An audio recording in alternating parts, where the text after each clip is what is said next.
no es tan sencillo de explicar. Necesito que ustedes puedan estar atentos y sobre todo que durante este tiempo que estemos estudiando este tema no dejes de orar. Necesitamos orar para que la iglesia esté cubierta, orar para que cada familia también esté cubierta y cada matrimonio, cada hijo y cada persona en lo individual. ¿Por qué? Porque cuando nos metemos a estos temas, ¿qué crees que sucede?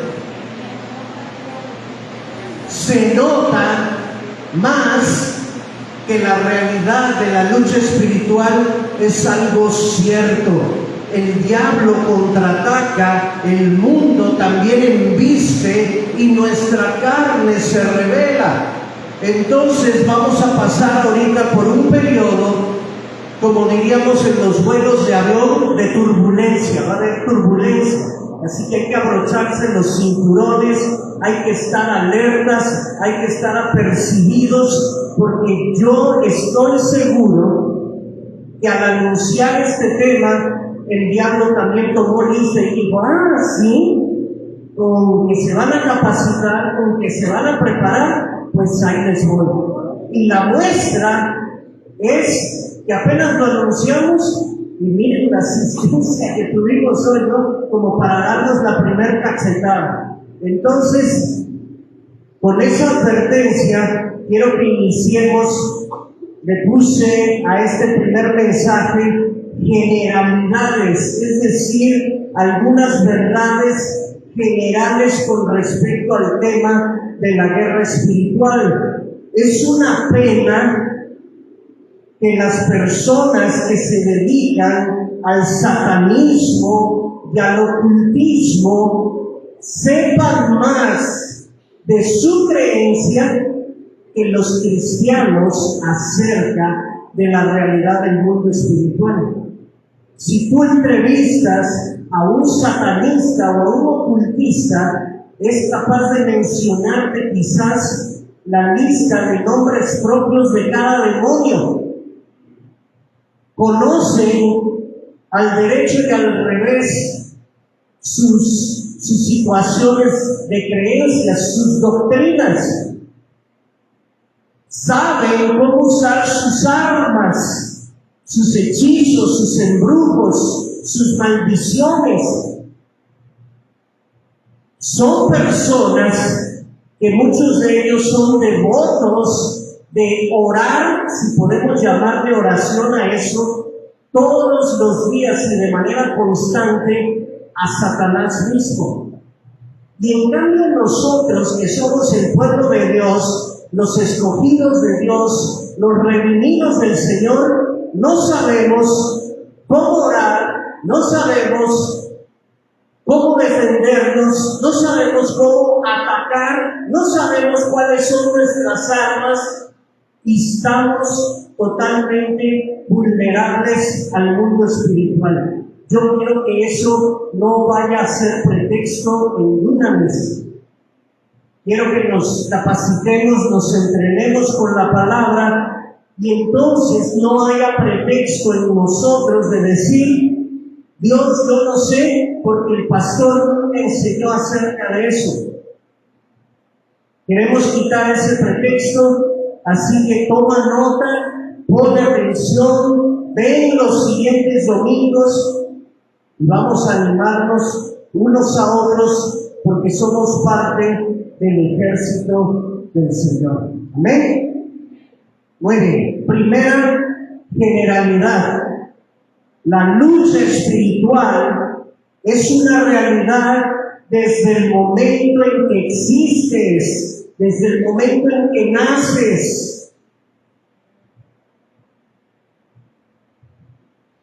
Si tú lees el primer libro de la Biblia, Génesis, los primeros 3 capítulos, tú vas a encontrar allí que Dios creó al hombre y a la mujer.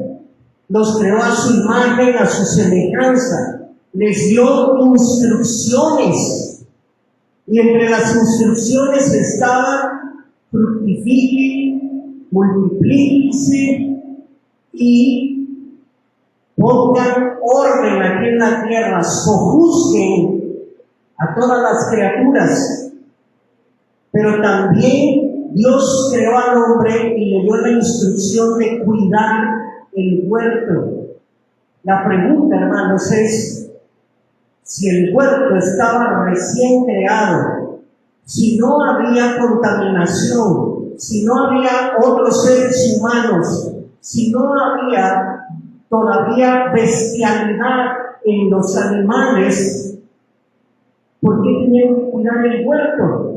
¿De quién tenían que cuidar el huerto? ¿Por qué Dios le dio a Adán y a Eva esa orden de que tenían que supervisar lo que sucediera en el huerto? No solo recuerda que Dios creó al hombre, sino que le dio esa autoridad para estar por encima de toda la creación. Cuando Dios dijo: cuida del huerto, estoy seguro que se estaba refiriendo a la serpiente, porque Dios sabía que la serpiente iba a querer hacer de las suyas en esa reciente creación.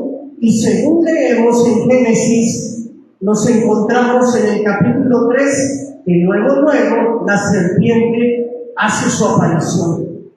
Ahora, algo muy importante en la creación del hombre: Dios creó al hombre y le dio libre albedrío. ¿Sí sabes qué es este concepto? Libre albedrío significa que Dios le dio al hombre la capacidad de elegir.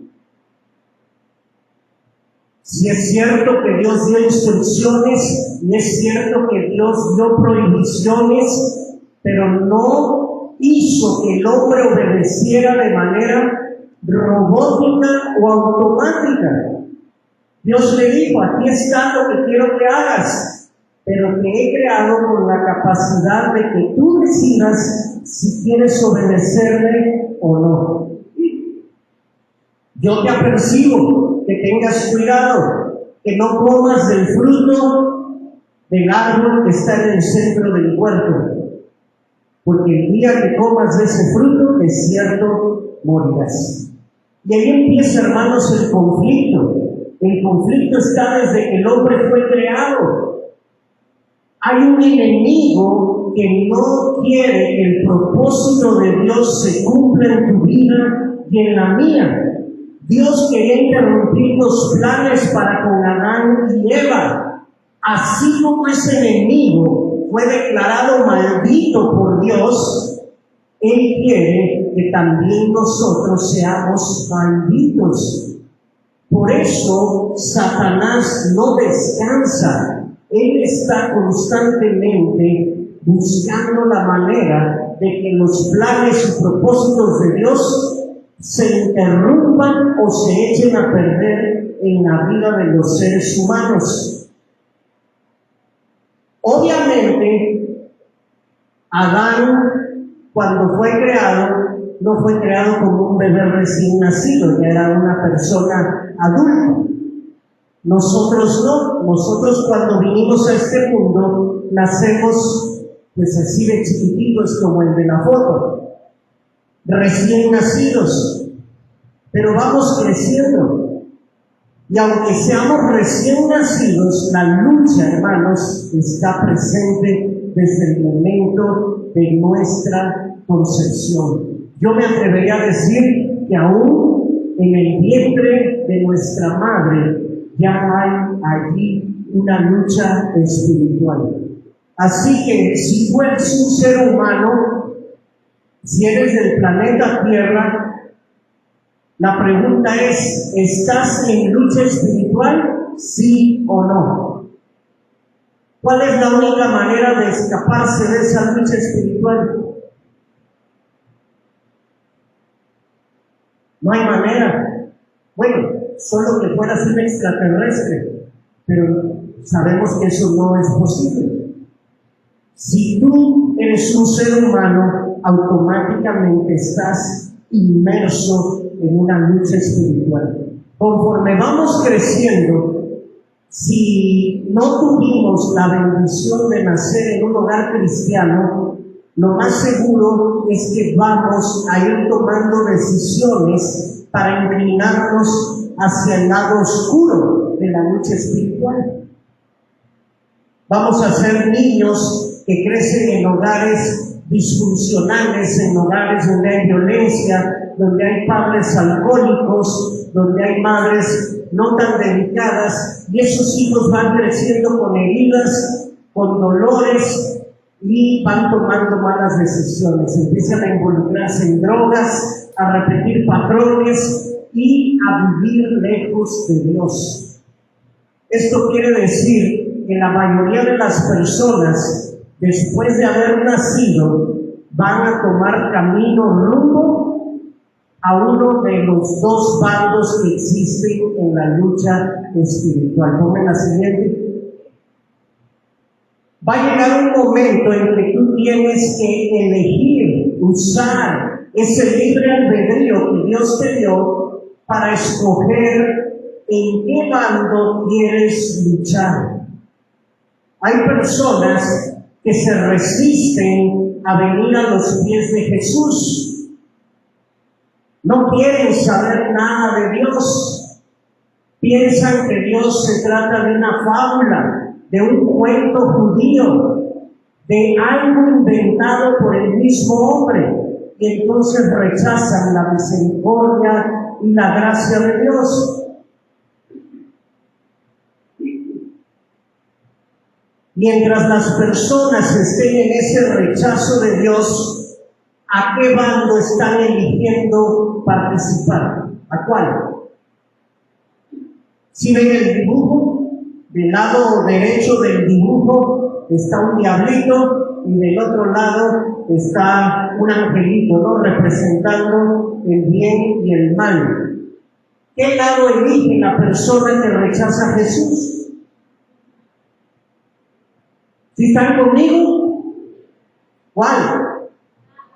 Están eligiendo el mal, están decidiendo participar con Satanás. La gente dice, eso no es cierto, yo no soy satanista, yo no voy a ninguna iglesia satánica, yo soy una persona buena, no le hago daño a nadie, pero la Biblia es clara. O estás del lado de Jesús o estás del lado de su enemigo. No hay término medio. No existe un tercer bando que puedas decir, bueno, el lado de Dios, el lado de Satanás y el lado de los seres humanos buenos. No existe eso, hermano. O eres de este lado o eres del otro lado. Nada más. No hay más. Conforme tú vas creciendo físicamente, vas a tener que llegar en un momento dado a tener que tomar una decisión. Algunos de los que están aquí les tocó tomar esa decisión ya siendo muy adultos. Otros cuando eran jóvenes adultos. Quizás otros tuvieron la bendición de escuchar acerca del amor y del perdón de Dios siendo jóvenes, y otros quizás desde niños. No importa en qué edad escuchaste de Dios, lo que importa es qué decisión tomaste al respecto. ¿Decidiste seguirlo, entregarle tu vida a Él, o decidiste rechazarlo? Yo espero que la mayoría de los que están aquí hoy presentes ya tomaron la decisión de seguir a Jesús con todo su corazón. ¿Amén? ¿Quién ratifica eso? A ver, manos arriba. ¿Quién ya tomó esa decisión de que Jesús tome el control de su vida y la hemos entregado? Muy bien, puedes bajar tu mano. ¿Qué sucede cuando una persona entrega su vida a Jesús? y pasa del bando de las tinieblas al bando del reino de luz. ¿Se acaba ahí la lucha espiritual?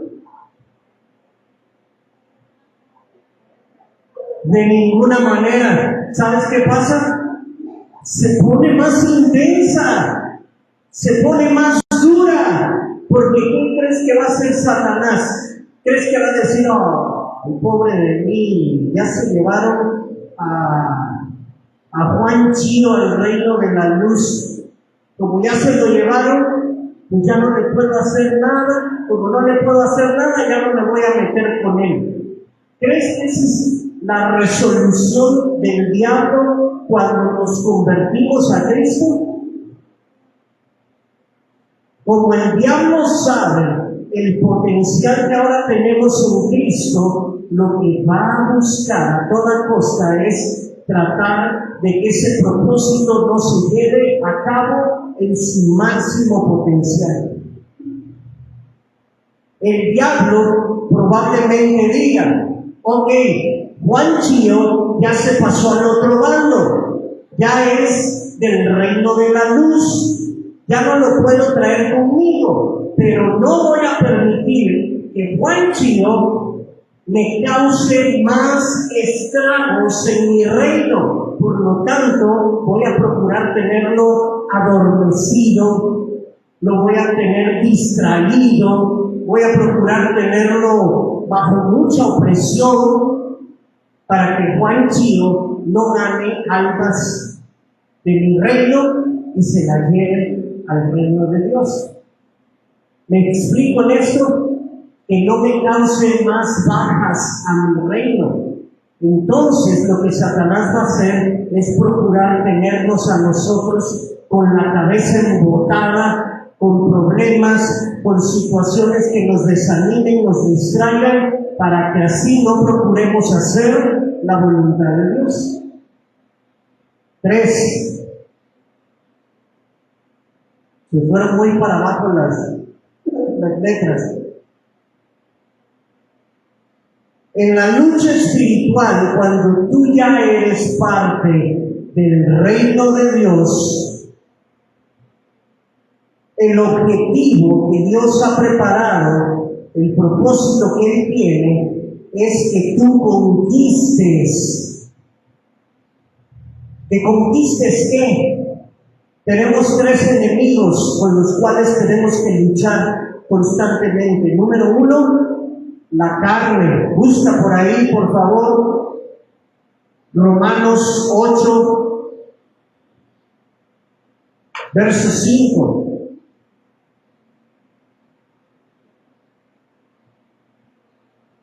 Porque los que son de la carne piensan en las cosas de la carne, pero los que son del Espíritu, en las cosas del Espíritu. Los que se ocupan de la carne van directo a la muerte, pero los que se ocupan del Espíritu disfrutan de vida y de paz.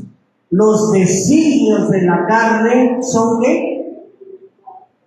Son enemistad contra Dios. Vamos todos los días del resto de nuestras vidas a tener una lucha constante contra nuestra propia carne. ¿Sí? Ese es el primer enemigo que hay que conquistar en la lucha espiritual. Número 2, hay que conquistar también al mundo. Cuando hablamos del mundo nos referimos al sistema de ideas y filosofías que gobiernan este planeta. Cada cultura tiene una forma de interpretar el mundo, y esas formas, no todas, tienen que ver con una cosmovisión bíblica.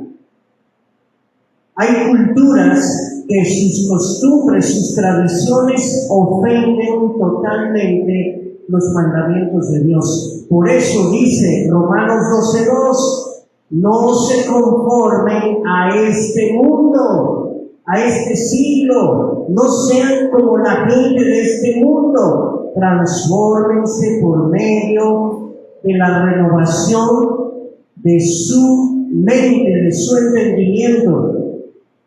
Santiago dice, que el que quiere ser amigo del mundo se hace enemigo de Dios.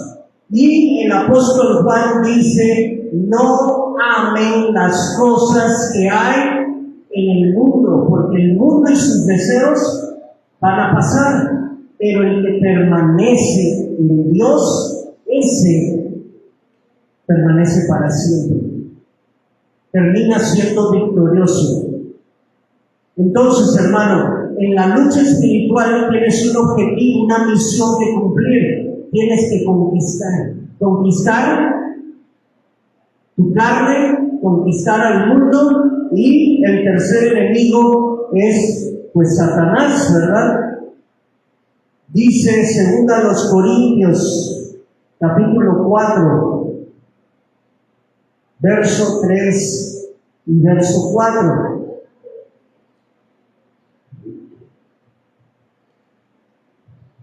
Pero si nuestro evangelio está aún encubierto, entre los que se pierden está encubierto, en los cuales el Dios de este siglo cegó el entendimiento de los incrédulos para que no les resplandezca la luz del evangelio de la gloria de Cristo, el cual es la imagen de Dios. Pedro dice en el capítulo 5, verso 8, vuestro adversario, el diablo. ¿Queda claro entonces los tres enemigos con los que tenemos que luchar constantemente? Recuerda, estamos hablando ahorita de generalidades. La idea es que vayamos profundizando en cada uno de esos puntos en los siguientes domingos. Ahorita es el panorama general. Número 4. Pobre Sara. Quiero que quede claro algo. Dice aquí una generalidad. No hay comparación entre reinos. No quiero que te equivoques ni que te confundas, hermano y hermana. Algunos creen que la lucha entre el reino de las tinieblas y el reino de la luz, entre Satanás y Dios, es una lucha de iguales. Es un enfrentamiento de dos pesos completos, dos pesos pesados. Cualquiera puede ganar. No. Anótalo bien. No hay comparación entre reinos y no hay comparación entre Dios y Satanás. Cuando Satanás se rebeló ante Dios, que quería ocupar su trono, Jesús le dijo a sus discípulos: yo vi a Satanás caer del cielo como ¿qué? Como un rayo. ¿Alguno de ustedes salió el viernes y el sábado a contemplar el cielo? Nosotros que vivimos en una colonia que no tiene muchas casas o edificios alrededor, tenemos la bendición de que el cielo se ve en todo su esplendor. Déjenme decirles que el viernes en la noche, cuando estaba el aire a todo lo que daba, estaban cayendo unos rayos, pero sabrosos. Allí en la colonia se escuchó uno como si hubiera caído adentro de nuestra casa. Según ya nos íbamos a dormir y nos levantamos del ruido y de la vibración. Y Adriana dijo: vámonos a vestirnos todos, porque ahí viene el tornado. Se sentía muy feo. Salimos y vimos y era un espectáculo el cielo. La verdad que hacía mucho que no presenciábamos una tormenta eléctrica aquí en Piedras Negras. Los rayos, hermanos, son simplemente espectaculares. Pero así como los ves que caen, es una cuestión de segundos. Cuando Jesús dijo a sus discípulos que él vio a Satanás caer del cielo como un rayo, quiere decir que la lucha por el trono celestial no duró gran cosa. Cuando Satanás ya iba a sentarse en el trono, porque eso es lo que él deseaba, la adoración, Dios lo expulsó del cielo y cayó junto con toda una legión de ángeles en lo mismo que dura un rayo, en un instante, hermanos. Eso no es una lucha de iguales. Eso habla de que hay uno que es más poderoso que el otro. Eso fue un knockout en el primer round. Ni siquiera hubo necesidad de luchar, porque Dios ya había vencido a Satanás, habiéndolo sacado del cielo.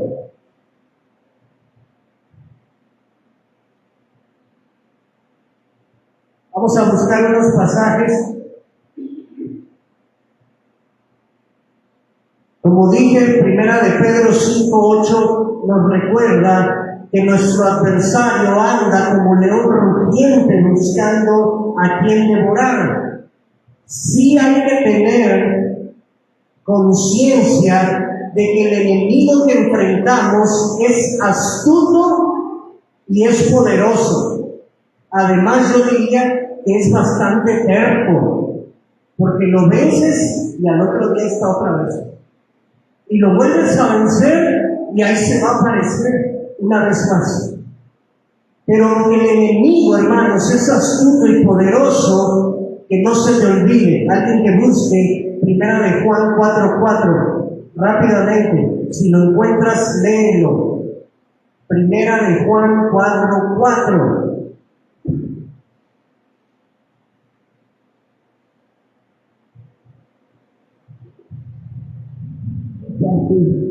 Hijito, vosotros sois de Dios y los habéis vencido, porque mayor es el que está en vosotros el que está en el mundo. Esa última frase la pueden leer otra vez, hermana. Mayor es que mayor es el que está en vosotros que el que está en el mundo. ¿Quién es el que está en nosotros? ¿Quién? El Espíritu Santo, dado por el Padre a petición del Señor Jesús. El Espíritu Santo que vive en nuestro interior y que es Dios mismo, es más poderoso que ¿quién? Que el que está en el mundo. ¿Quién es el que está en el mundo?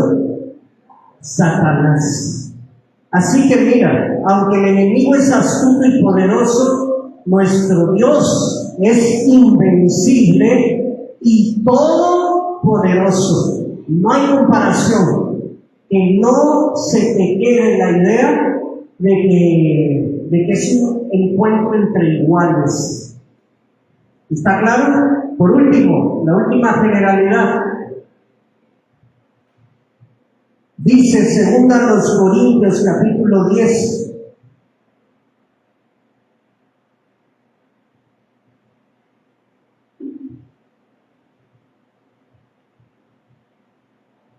En el verso 4,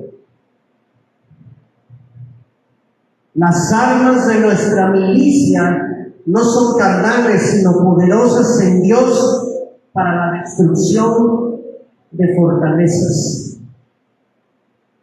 Dios nos ha dejado para esta lucha espiritual. Si tú eres parte de su bando, si eres parte de su ejército, te ha dejado un arsenal completísimo para que puedas obtener la victoria. No pienses ni por un instante que en esta lucha espiritual no tienes manera de cómo atacar o de cómo defenderte. Vamos a conocer en los próximos domingos cuáles son esas armas y cómo hay que usarlas para que podamos salir victoriosos. Pero la generalidad con la que quiero que te vayas ahorita es: gracias, Señor, porque tengo un armamento equipadísimo, el mejor. Si fueran términos militares humanos, diríamos que tenemos armamento con tecnología de punta. lo más sofisticado, lo mejor. No como cuando yo hice mi servicio militar. Sí les he platicado la historia. Nos llevaron, había un sábado, siempre nos ponían a marchar, es todo lo que hacíamos, marchar, y que paso redoblado, media vuelta, hacer filas, eso era aburridísimo. De vez en cuando nos llevaban a hacer alguna obra social, a pintar una escuela, a limpiar la playa. Bueno, al menos ya nos sacaban del cuartel, pero todos esperábamos con ansias el día que nos llevaran a practicar tiro. Sabíamos que era parte de la capacitación del servicio militar, y ya todos nos imaginábamos ahí con nuestra pistola, quizás con un blanco de esos móviles como en las series de televisión, o una metralleta de las de Rambo, y que nos pusieran ahí unos maniquíes y despedazarnos. Todos queríamos eso. Se llegó el día, nos llevaron al campo de tiro, y lo que nos dieron fue un mosquetón, así se llama el arma, un mosquetón. Es un rifle parecido al que usaron los niños héroes allá en 1800, no sé qué fecha. Solo le cabe una bala, la cargas, te lo montas y ¡pum!, disparas. Y solo nos dieron una sola bala. Ni siquiera nos dieron varias para mí. Nos pusieron en un campo allá y había creo que una piedra, no sé qué era. A ver, intenta darle. No fue una experiencia agradable. Yo dije, Dios santo, desde esa fecha, desde mis 18 años, pido por la paz de México. Porque si uno está enlistado en el servicio militar, quedas registrado ahí, porque si en caso de una guerra te mandan a llamar para que te enlistes al ejército. Y yo oro por la paz de México, porque si me dan un mosquetón, de aquí a que lo cargo, ya me metieron como 200 balas a mí. Así que, Señor,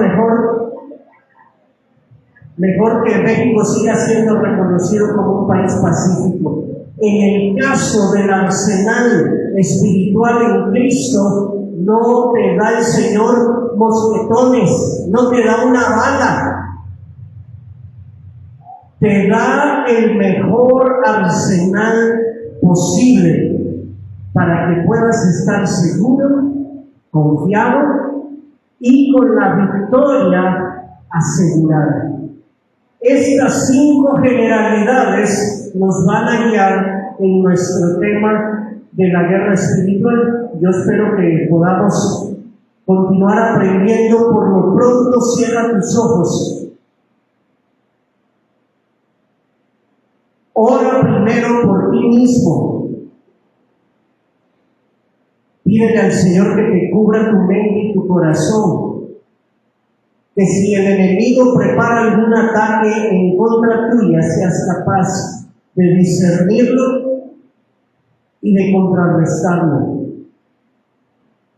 Después de orar por ti, si eres casado o casada, cubre la vida de tu cónyuge. Y si tienen hijos, cubre la vida de tus hijos, de tu familia entera.